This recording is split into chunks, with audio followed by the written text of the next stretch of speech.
নমস্কার, ভক্তি চ্যানেলে আপনাদেরকে স্বাগত। আমরা প্রত্যেকদিন দুপুরবেলা শ্রী শ্রী রামকৃষ্ণ কথামৃত পাঠ করি। আমাদের ভালো লাগছে আপনারা আমাদের এই পাঠ শুনছেন। আসলে এই যে পাঠ শুনছেন মানে ঠাকুরের যে অমৃত কথা, ঠাকুর যা বলছেন সেগুলি আপনারা শুনছেন। আর এতে আমরা ভীষণভাবে উৎসাহিত হচ্ছি। আর সেই উৎসাহকে পাথেয় করে আমরা প্রত্যেকদিন শ্রী শ্রী রামকৃষ্ণ কথামৃত পাঠ করি। এবার আমরা সন্ধেবেলাও আমরা আমাদের এই সনাতন হিন্দু ধর্মের কোনো না কোনো বিষয় নিয়ে কথা বলি, কিন্তু আমরা দেখেছি আমাদের সন্ধেবেলার সেই আলোচনায় যত শ্রোতা উপস্থিত হন বা শোনেন, আমাদের আশ্চর্য লাগে যে আমাদের এই পাঠ শ্রী শ্রী ঠাকুরের যে পাঠ কথামৃত সেইটি অত মানুষ শুনছে না। এবার আপনারা যদি একটু অনুগ্রহ করে যদি আপনাদের ভালো লাগে তাহলে একটু লাইক আর একটু মন্তব্য করে যান, তাহলে ওই ইউটিউবের কিছু নিয়ম আছে, আমি ওই সম্পূর্ণ নিয়ম জানি না নিজে, তা সেই নিয়ম অনুযায়ী কি হয়, তারা আরো বেশি মানুষের কাছে পৌঁছে দেয়। আর বেশি মানুষের কাছে পৌঁছে দেওয়া মানে এই কথামৃতে ঠাকুরের যে বাণী তা একটু প্রচার এবং প্রসার হওয়া। এই যে কথামৃত, আমি প্রত্যেকদিন যে কথাটা বলি যে কেন শুনবো কথামৃত, যা অমৃত, যা আমাদেরকে আনন্দ দেয়। পরিষ্কারভাবে বললে এই আনন্দ পাওয়ার জন্যই কথামৃত আমরা শুনবো বা পাঠ করব। খুব ভালো হয় যদি পড়া যায়, পড়লে নিজে আগে একটা ধারণা নেওয়া যায়, তারপর কেউ যদি তার ব্যাখ্যা করে, কেউ যদি তার বিস্তারিত বলে, তখন আর একটা নিজের মতের সঙ্গে সেই মতটা মিলিয়ে একটা কিছু বোঝা যায়। এবার নিজে পড়লেও বোঝা যায়, তার কারণ হচ্ছে ঠাকুর খুব সহজ সরল ভাবে আমাদের এই যে হিন্দু ধর্ম বা আমাদের যে ধর্ম, সেই সনাতন ধর্মের বিভিন্ন তত্ত্বকথা সহজ সরল ভাবে বুঝিয়েছে। আমরা এই কথামৃত শুনলে বা পাঠ করলে আমাদের হিন্দু ধর্ম এবং দর্শনের এই বিষয়গুলি, যে বিষয়গুলি আমাদের কাছে পরিষ্কার নয়, যা ওই বৈদিক যুগ থেকে শুরু করে পরবর্তী সময় বিভিন্ন শাস্ত্রে উল্লেখ করা হয়েছে এবং আলোচনা করা হয়েছে, যা আমাদেরকে তো বুঝিয়ে দিতে পারে না, ঠাকুরের এই কথামৃতে ঠাকুর সেই সহজ সরল ভাবে সেই সকল কথা আমাদেরকে বুঝিয়ে দিয়েছেন। তাই বারবার বলি, যদি আপনি কথামৃত শোনেন বা পাঠ করেন, তাহলে দেখবেন আমরা অনেক ছোট ছোট বিষয় থেকে মুক্ত হতে পারবো, যেগুলি নিয়ে আমরা সারাদিন অহেতু কোনো কারণ নেই কিন্তু আমরা ব্যস্ত থাকি। আমরা আমাদের ধর্মটাকে জানতে পারবো, আমরা আমাদের জীবন দর্শনটাকে জানতে পারবো, সংসার ধর্ম, সামাজিক ধর্ম, সম্পূর্ণ এই বিষয় নিয়ে শুধু জানতে পারবো না, দেখবেন যদি আমরা অনুধাবন করতে পারি ঠাকুরের বাণী, ঠাকুরের কথা, এবং সেগুলো যদি ঠিকভাবে মেনে চলতে পারি। সব হয়তো মানা যায় না, যেটা বাস্তব সেটাই বলছি, সব মানা যায় না, কিন্তু অধিকাংশ যদি আমরা মেনে চলতে পারি, তাহলে দেখবেন আমাদের জীবন বোধটা পাল্টে যাবে, অনেক পরিচ্ছন্ন, অনেক আনন্দময় জীবন হবে। আর তাই আবারও বলি, যে কথাটা প্রত্যেক দিন বলি, যে আপনারা এই কথামৃত পাঠ করুন, কথামৃত শ্রবণ করুন। আরেকটা কথা বলি, যারা আমাদের পর্বে আজকে নতুন, তারা অবশ্যই আমাদের চ্যানেলটি একটু সাবস্ক্রাইব করে দিন। তার কারণ ওই একটাই, আপনি যেমন নোটিফিকেশন পেয়ে যাবেন, আমরা বিভিন্ন বিষয় নিয়ে যে কথা বলি, কথামৃতের বাইরেও আরো যে বিষয়গুলি নিয়ে কথা বলি, তার নোটিফিকেশন আপনারা যেমন পেয়ে যাবেন, তেমনই আমরা ভীষণভাবে উৎসাহিত হই। আর সেই উৎসাহকে পাথেয় করেই আজকে আমরা কথামৃত পাঠ শুরু করছি। আজকে আমাদের ৫৪তম পর্ব। দেখতে দেখতে ৫৪তম দিন আমরা কাটিয়ে ফেললাম বা এসে পৌঁছালাম।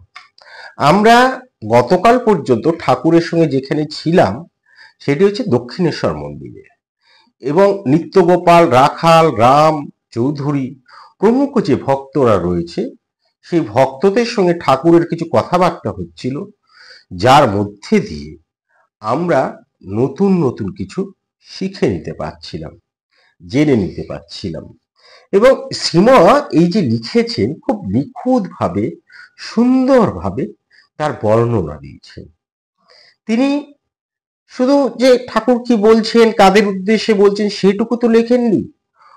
প্রত্যেকটা শব্দ আমাদের পড়তে হয়, তার কারণ হচ্ছে শ্রীমা দিন, দিনক্ষণ, তারিখ, বার, হ্যাঁ, তিথি, নক্ষত্র সব উল্লেখ করে দিয়েছেন। এটা কেন করেছেন?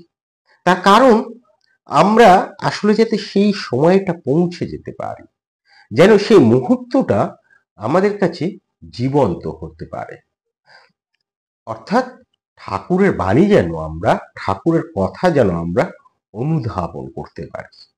সেই জন্যই তো তিনি লিখেছেন। গতকাল আমরা দেখছিলাম ঠাকুর আমাদের শিখাচ্ছিলেন যে সাধন কিভাবে করব, ঈশ্বর দর্শন, যারা আমরা সংসারী মানুষ তারা কি করে ঈশ্বর দর্শন, ঈশ্বরের প্রতি ভক্তি কিভাবে আনব। এবং তিনি দেখাচ্ছিলেন, বলছিলেন যে কিভাবে ঈশ্বরের এই যে লীলা খেলা, এটা তো ধরা যায় না। ভগবানের যে কি কাজ করবেন সেটা স্বয়ং ভীষ্মদেবও বুঝতে পারেননি। কিন্তু আমরা এই যে ফিলোসফিটা, সেই হিন্দু দর্শন বা ধর্ম দর্শন, সেইটির মধ্যে দিয়ে আমরা ঈশ্বরকে কিভাবে জানতে পারবো, সেই ঠাকুর সেই কথাই বলছিলেন। এবং আমরা একটু বিস্তারিত বলেছিলাম অষ্টবসু নিয়ে। আমাদের ভালো লাগছে, আপনারা অনেকেই সেটি শুনেছেন। আরেকটা কথা বলি, যে আমরা এখনো পর্যন্ত যা পাঠ করেছি তা হচ্ছে আমাদের পক্ষ থেকে একটি প্লে লিস্ট করা হয়েছে, সেখানে সংযুক্ত করা হয়েছে, আপনারা সেখানে গিয়ে শুনতে পারেন।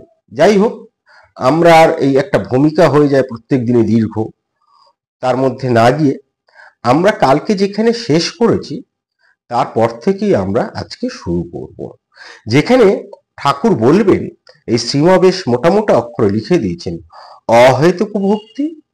মূল কথা ঠাকুর বলছেন রাগানুভক্তি। অহেতুক ভক্তিটি কি? আসলে রাগানুভক্তি। সেইটি ঠাকুর আমাদেরকে জানাবেন, রাগানুরাগা ভক্তি কি।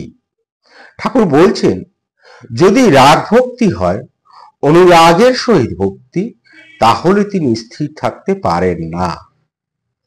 ভক্তি তার কিরূপ প্রিয়, খোল দিয়ে জাপ যেমন গরুর প্রিয়, গপ গপ করে খায়। রাগ ভক্তি, শুদ্ধা ভক্তি, অহেতুক ভক্তি, যেমন প্রহ্লাদের। তাই সেই ঠাকুর সেই কথাটি এর আগেও বলেছেন আমাদের, যে রাগ ভক্তি, ঠাকুরের প্রতি যদি আমার অনুরাগ হয়, প্রেম হয়, তাহলে প্রেম আসলেই তো অনুরাগ আসবে। তাই সেই যদি প্রেম হয়, অনুরাগ হয়, তাহলে কিন্তু ঠাকুর নিজেই, ভগবান, স্থির থাকতে পারেন না। আসলে একটা কথা আছে না, ভক্তের ভগবান। আমরা যদি প্রকৃত ভক্ত হয়ে যাই, তার জন্য ব্যাকুল হই, তাহলে ভগবান কোনোভাবেই স্থির থাকতে পারেন না। তিনি আমাদেরকে কৃপা দৃষ্টি করবেনই, আমাদের প্রতি তার কৃপা দৃষ্টি, কৃপা আশীর্বাদ অবশ্যই বর্ষিত হবে।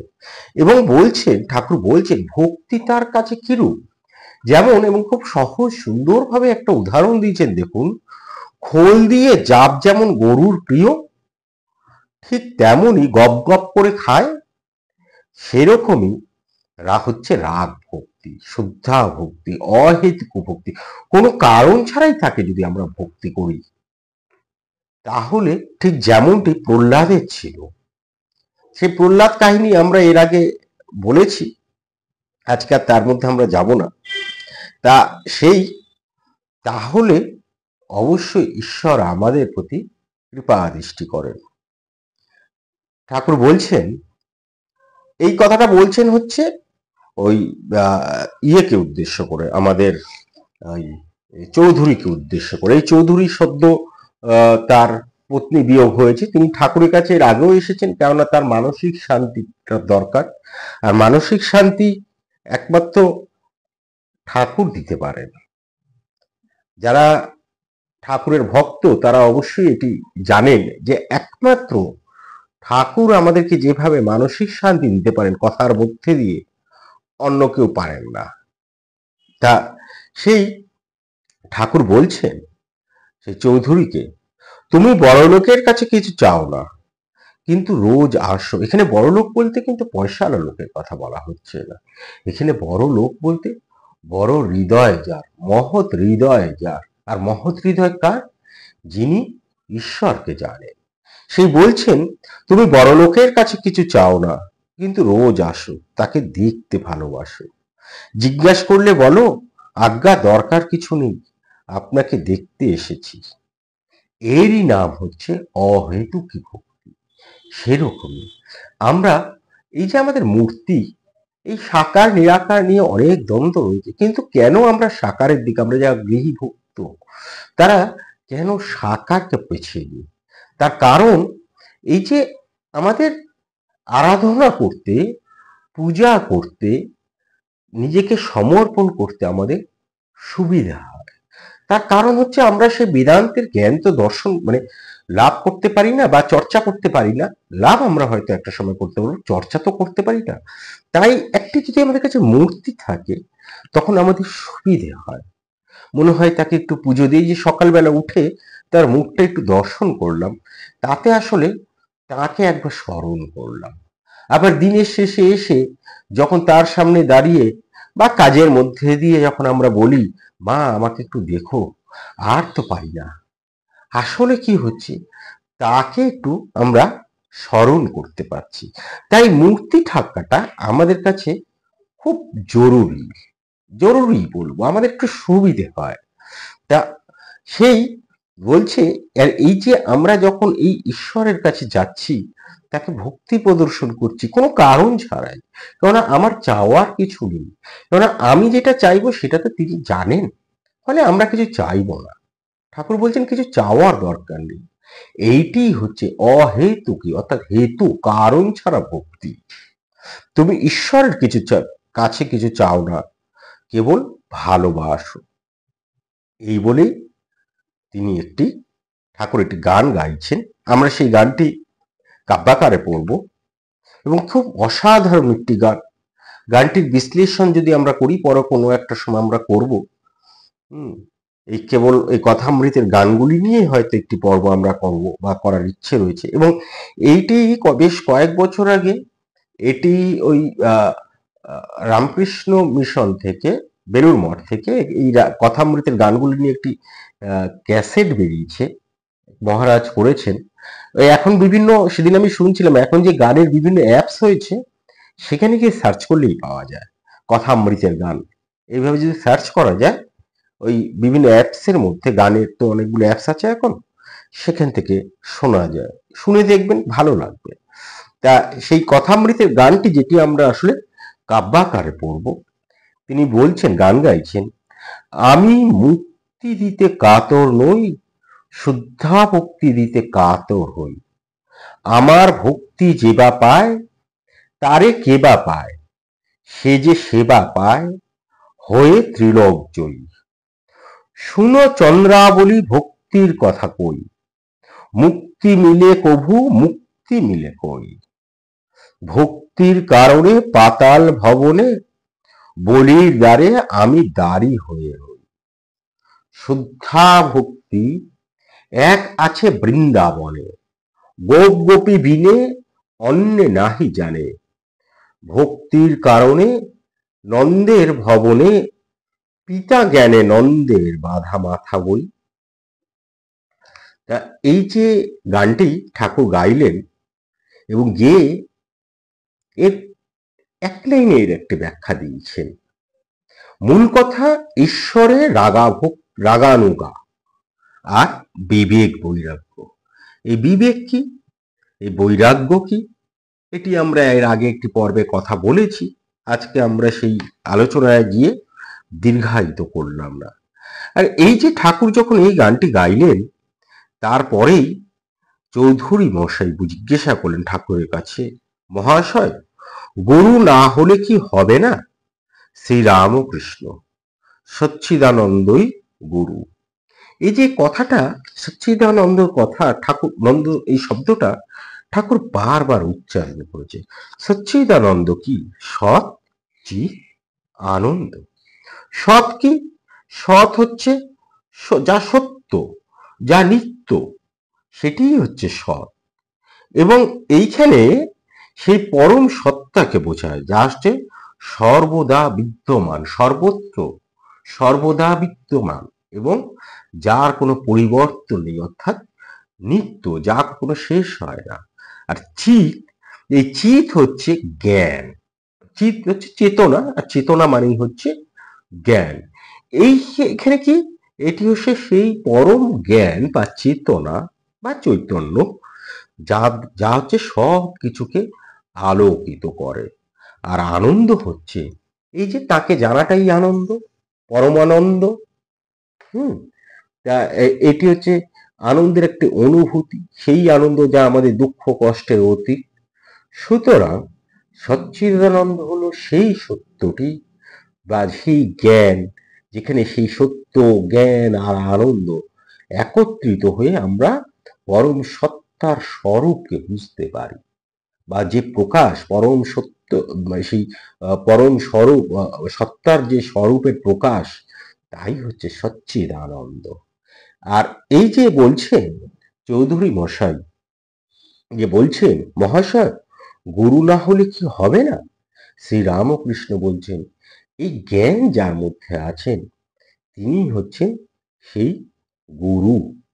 এখানে এই গুরু লক্ষণ কিছু আপনাদেরকে আমি বলি। এখানে আসলে প্রসঙ্গটা যেহেতু উঠলো, বলি। সেটা হচ্ছে, যেমন ধরুন তন্ত্রশাস্ত্রকার এই একটি খুব সুন্দর কথা বলেছে গুরু নিয়ে। কি বলছেন? বলছে বহব গুরু বা সন্তি শিষ্যা বিদ্যাপহারকা দুর্লভ সদ্গুরু দেবী শিষ্য সন্তাপহারক। অর্থাৎ বলছেন তন্ত্রশাস্ত্রকার, তাই দেবীকে উদ্দেশ্য করেই তিনি বলছেন যে হে দেবী, শিষ্যের ধন অপহরণের জন্য অনেক গুরুই আছে, কিন্তু শিষ্যের সন্তাপ অপহরণের জন্য গুরু পাওয়া দুষ্কর।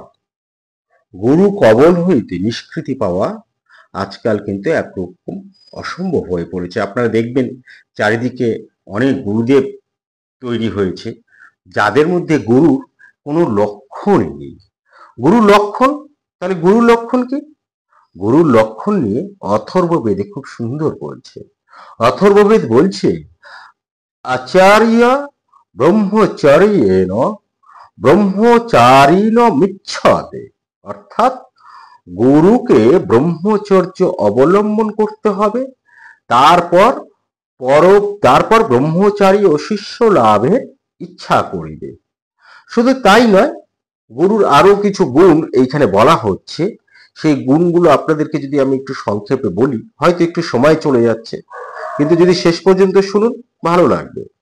বলা হচ্ছে গুরুর গুণ নিয়ে, গুরুকে সমগুণাবলম্বী, ইন্দ্রজয়ী, আচার বিনয় বিদ্যাদি গুণযুক্ত, বিনীত শুদ্ধ বেশধারী, শ্রদ্ধাচার সুপ্রতিষ্ঠা, পবিত্র, দক্ষ, সুবুদ্ধিমান, কুশল বুদ্ধিযুক্ত, সর্বশাস্ত্রে পারদর্শী, নিত্য নৈমিত্তিক কার্যাদিতে সুপটু, শুদ্ধ দয়ালু সচ্চরিত্র সদ্বংশজাত, বিদ্বান এবং পরস্ত্রীতে অনাসক্ত ও দৃঢ় সংকল্প হতে হবে। তাহলে কতগুলো গুণ এই গুরুর উদ্দেশ্যে বলা হচ্ছে, মানে তাকে অনেক কিছু জানতে হবে। আর এই গুরু কি করে? গুরু আমাদেরকে পথটা দেখিয়ে দেয়। কিসের পথ? সেই পরব্রহ্মের পথটা। তিনি কি করে তাকে জানবো, কি করে ঈশ্বরকে বুঝতে শিখবো, কি করে আমার মধ্যে ভক্তি আসবে, ঈশ্বরের প্রতি উপলব্ধি আসবে, অনুরাগ আসবে, সেই পথটা কিন্তু গুরু আমাদেরকে দেখিয়ে দেন। তাই ঠাকুর বলছেন, সব সাধন করে ইষ্ট দর্শনের সময় গুরু সামনে এসে পড়লে আর বলেন ওই দেখ তোর ইষ্ট।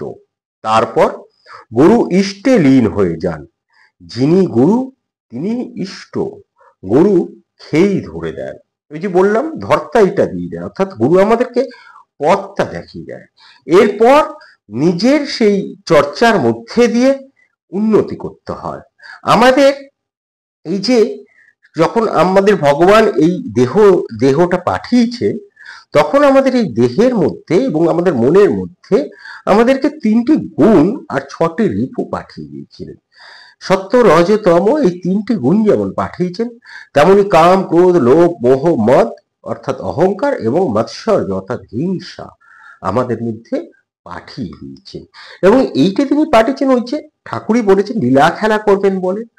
এখন আমাদের গুরু হচ্ছে এই যে ষড়রিপু বা 6টি যে শত্রু, একে কিভাবে আমি বশীভূত করব, গুরু আমাদেরকে সেই পথ দেখায়।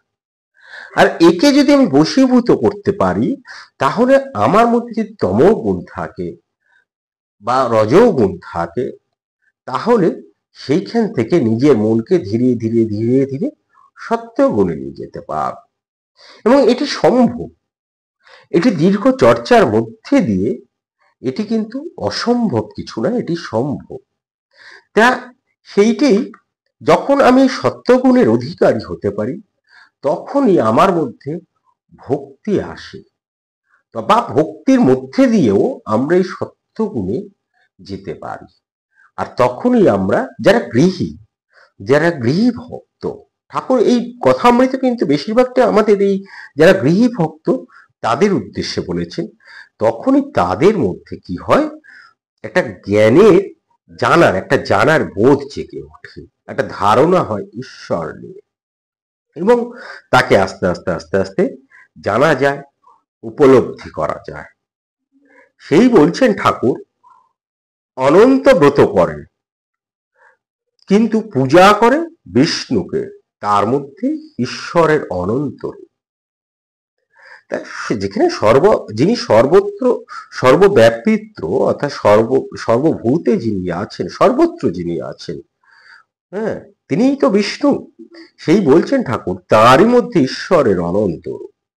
এরপরে এই শ্রীমা লিখছেন, শ্রী রামকৃষ্ণের সর্বধর্ম সমন্বয়, রামাদি ভক্তদের প্রতি যদি বলো কোন মূর্তির চিন্তা করব, যে মূর্তি ভালো লাগে তারই ধ্যান করবে, কিন্তু জানবে যে সবই এক। এটা একটা অদ্ভুত প্রবণতা আমরা দেখি, যে একদম যদি কথা বলা যায় বিভিন্ন জনের সঙ্গে, দেখা যায় কোন একজন বৈষ্ণব, তিনি শাক্ত পূজা যারা বিশ্বাস করেন তাদেরকে তারা পছন্দ করছে না, বলছে আরে ওদের তো ধর্মই ঠিক নেই, ওরা তো মাছ খায়, ওরা তো শ্মশানে গিয়ে পুজো করে, মন্দিরে গিয়ে পুজো করে, কোনো ঠিক নেই সর্বদা। আবার একজন শৈব ভক্ত, তিনি আবার এই বৈষ্ণবকে পছন্দ করছেন না। আবার একজন শাক্ত ভক্ত, তিনি শৈব ভক্তকে বা বৈষ্ণবদেরকে পছন্দ করছেন না, বা বিভিন্ন কথা বলছেন না, ওদের পথের ঠিক নেই। পথ তো একটাই, সেই পথটা কি? সেই ঠাকুর বলেছেন না, যত মত তত পথ। কিন্তু পথ আসলে সব পথ এসে এক জায়গাতেই মিলে গেছে, সেইটি হচ্ছে ঈশ্বরের পথ, ভগবানের পথ। এবার তিনি বিভিন্ন রূপে প্রকাশিত, কখনো তিনি শিব, কখনো কালী, কখনো হরি। আসলে ঠাকুর বলছেন, কারো উপর বিদ্বেষ করতে নাই, শিব, কালী, হরি সবই একেরই ভিন্ন ভিন্ন রূপ, যে এক করেছে সেই ধন্য।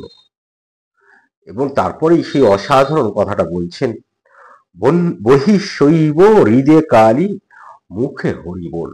অর্থাৎ আমার এই দেহের মধ্যে এরা প্রত্যেকেই অবস্থান করছেন।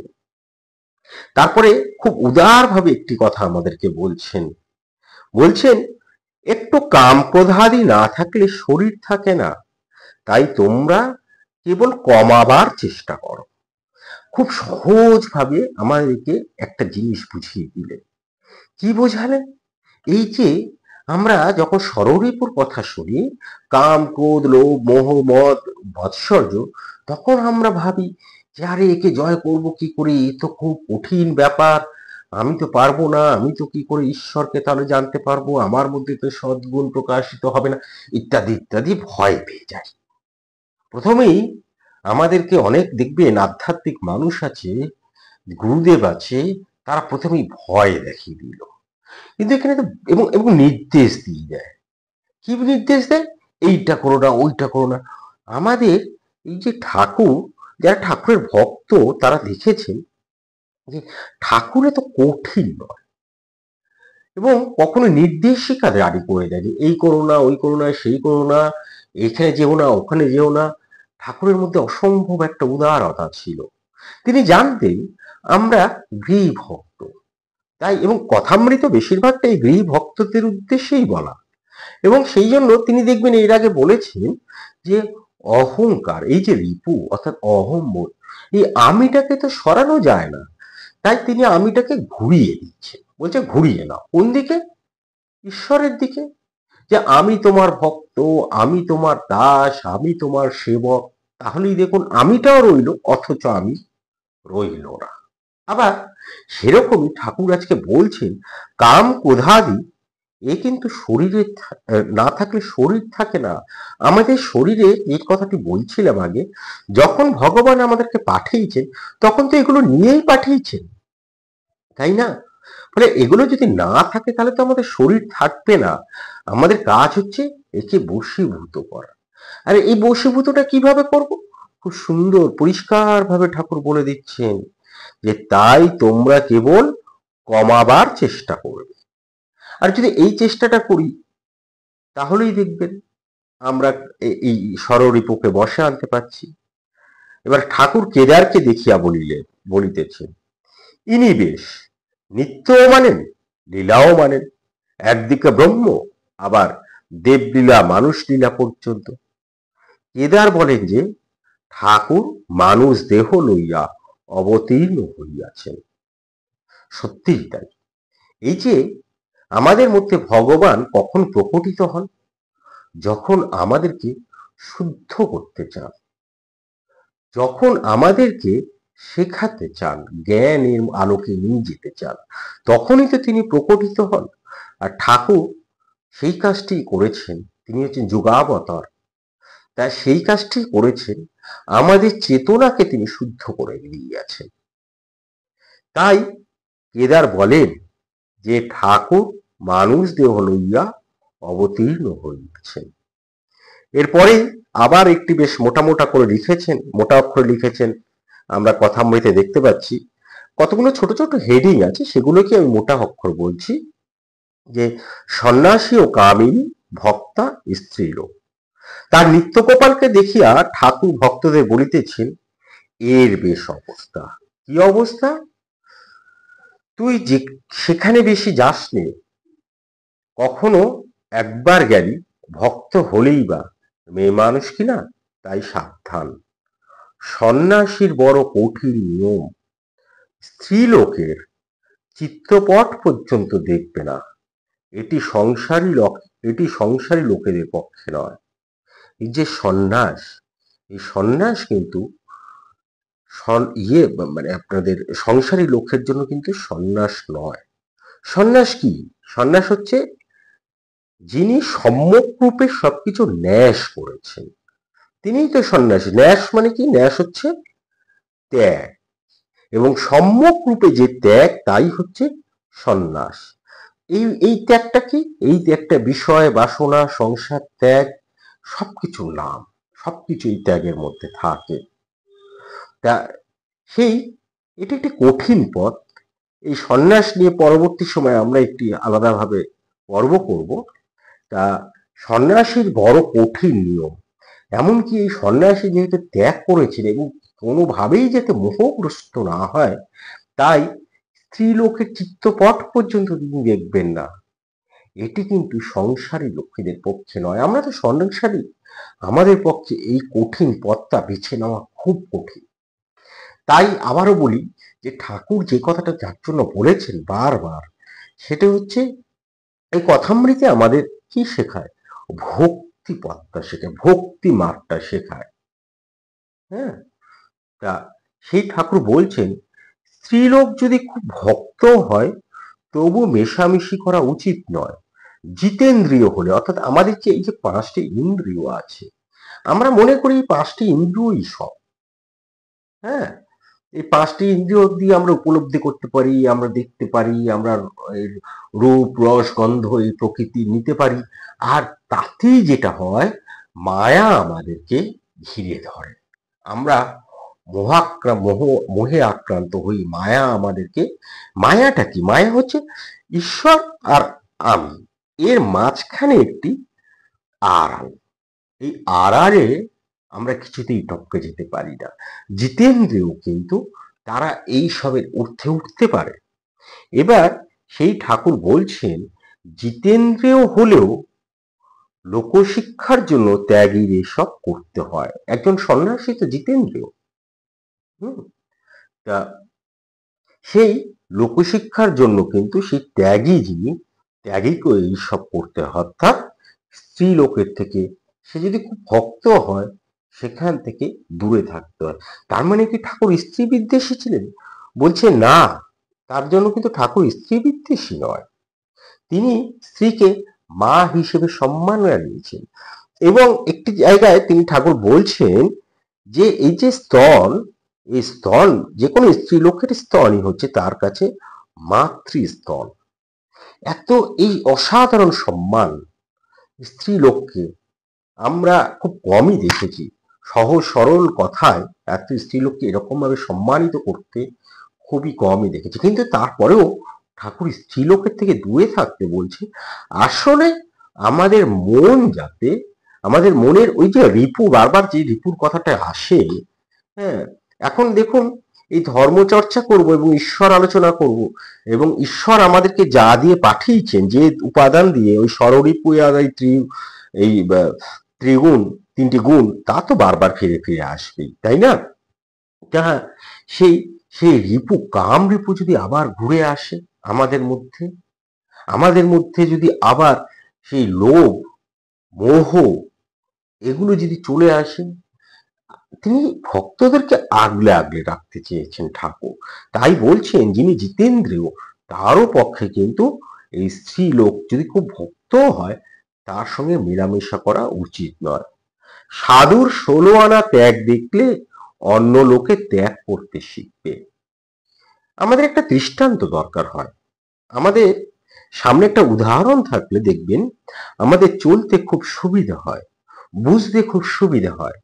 সেইটি ঠাকুর বলছেন, যদি সাধুর 16 আনা ত্যাগ দেখা যায়, তাহলেই কিন্তু আমরা সাধারণ মানুষরা সেই শিখবে। তাহলে, তা না হলে তারাও পড়ে যাবে। সেই সন্ন্যাসী হচ্ছে জগৎ গুরু। প্রকৃতপক্ষে সন্ন্যাসীরাই কিন্তু জগৎ গুরু। তারাই আমাদেরকে শেখায়। কেননা তার তো কোনো পিছু টান থাকে না, তার মধ্যে তো লোভ থাকে না, তার মধ্যে তো কাম থাকে না। হ্যাঁ, ফলে তিনি অধিকার করেছেন, লোকশিক্ষার অধিকার, লোককে শিক্ষা দেওয়ার অধিকার, আদেশ তিনি পেয়েছেন। তাই কি হয়, তিনি হচ্ছেন একজন জগৎ গুরু। এইবার ঠাকুর ও ভক্তরা উঠিয়া বেড়াইতেছেন। মাস্টার প্রহ্লাদের ছবির সম্মুখে দাঁড়াইয়া ছবি দেখিতেছেন। এই ঠাকুরের ঘরে যখন বর্ণনা দিচ্ছিলাম, সেখানে বলেছিলাম যে ওই দেওয়ালে, বা মাস্টার বলেছেন যে দেওয়ালে একটি প্রহ্লাদের ছবি আছে। সেইখানে মাস্টার দাঁড়িয়েছে, সবাই বেরিয়ে গেছে। প্রহ্লাদের অহেতুকী ভক্তি, ঠাকুর একটু আগেই বলেছেন এই প্রহ্লাদের ভক্তি ছিল অহেতুকী ভক্তি, ঠাকুর বলিয়াছেন। মাস্টার এই কথাটি বলেই আসলে মাস্টার সেই তার মধ্যে সেই ভাবটা আনার চেষ্টা করছিলেন, অহেতুকী ভক্তি। এবং আগেই বলছিলাম সামনে একটি দৃষ্টান্ত থাকলে আমাদের সুবিধা হয়। সেই প্রহ্লাদের সেই দৃষ্টান্ত, সেই ভাবটা আনার জন্য তিনি সেই ছবির সামনে গিয়ে দাঁড়িয়েছেন। এবং এইখানেই এই পরিচ্ছেদটা শেষ করছেন মাস্টার। এর পরের দিন অর্থাৎ আগামীকাল আমরা যাব সেই অমাবস্যায় ভক্ত সঙ্গে, ঠাকুরের সঙ্গে এই দক্ষিণেশ্বরে আগামীকাল আমরা থাকব। এবং রাখালের প্রতি একটি গোপাল ভাব ঠাকুরের আমরা দেখতে পাব।